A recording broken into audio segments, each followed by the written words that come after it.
سیدہ فاطمہ رمضان المبارک کے روزے ہیں، تو اس حوالے سے سیدہ کے روزے بھی سنو۔ آپ کے روزے، یہ بڑا مشہور واقعہ ہے، حضرت امام حسن امام حسین رضی اللہ تعالی عنہم، آپ دونوں بیمار ہو گئے، شہزادے بیمار ہوئے۔ جب دونوں شاہ صاحب بیمار ہو گئے تو سیدہ فاطمہ، حضرت مولا علی اور آپ کی جو کنیز تھی سیدہ فضہ، ان تینوں نے منت مانگ لی کہ صحت ملے گی تو ہم منت روزے رکھیں گے، 3 روزے رکھیں گے۔ المختصر حضرت مولا علی رضی اللہ تعالی عنہ کچھ جون لے کر آئے کہ جناب ہم روزے رکھیں گے۔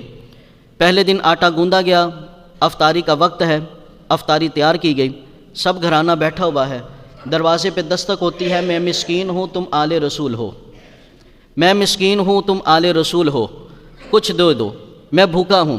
سیدہ فاطمہ الزہرا رضی اللہ تعالی عنہ سیدنا علی کی طرف دیکھا، سیدنا علی المرتضیٰ کہنے لگے تیری آنکھوں کی باتیں سمجھ گیا ہوں، ساری روٹیاں اٹھائی اور مسکین کو دے دی۔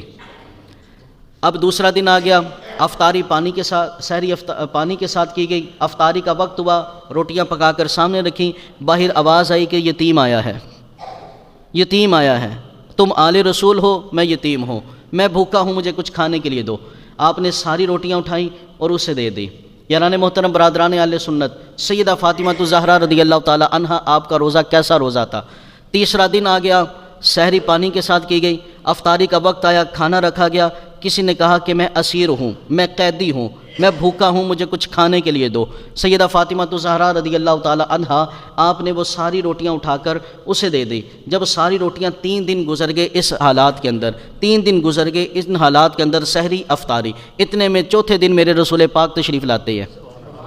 بولو تھوڑا سا، یقیناً آپ ہر عاشق کے گھر تشریف لاتے ہیں، میرے گھر میں بھی ہو جائے چراغاں یا رسول اللہ صلی اللہ علیہ وسلم۔ میرے آقا تشریف لائے، حالات دیکھے، کہا علی کیا ہوا؟ چہرہ لٹکا ہوا۔ سیدہ فاطمہ الزہرا کو دیکھا، پیٹ کمر کے ساتھ لگا ہوا۔ شہزادوں کو دیکھا، کمزوری کے آثار نظر آ رہے۔ کہا یا رسول اللہ صلی اللہ علیہ وسلم، 3 دن ہو گئے، جب افطاری کرنے بیٹھتے ہیں کبھی مسکین آ جاتا ہے، کبھی یتیم آ جاتا ہے، کبھی اسیر آ جاتا ہے۔ اللہ رب العزت کے محبوب صلی اللہ علیہ وسلم فرمانے لگے میں تمہیں یہی تو خبر دینے آیا تھا، ادھر تم عمل کر رہے تھے، وہاں پہ قرآن آ رہا تھا، یہاں پہ تم یتیم کو دے رہے تھے، یہاں پہ تم مسکین کو دے رہے تھے، یہاں پہ تم قیدیوں کو دے رہے تھے، لیکن یہ رب کا قرآن بن رہا تھا۔ اللہ نے سورہ دہر میں نازل فرما دیا، فرمایا وَيُطْعِمُونَ الطَّعَامَ عَلَىٰ حُبِّهِ مِسْكِينًا وَيَتِيمًا وَأَسِيرًا، فرمایا کہ اللہ کے بندے وہ برگزیدہ بندے ہیں جو اللہ کی محبت میں مسکین کو کھانا کھلاتے ہیں، یتیم کو کھانا کھلاتے ہیں اور قیدیوں کو کھانا کھلاتے ہیں۔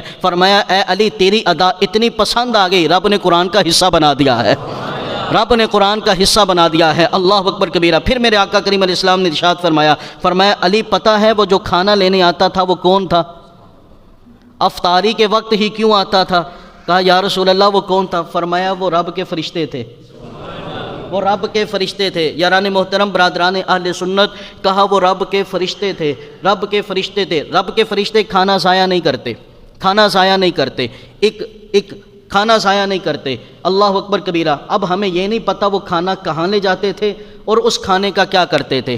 فرشتے کھانا کھاتے بھی نہیں اور ضائع کرتے بھی نہیں۔ یارو قرآن کہتا ہے حضرت زکریا جب حضرت مریم کے پاس آئے نا تو آ کر پوچھنے لگے مریم یہ کھانا کیا ہے؟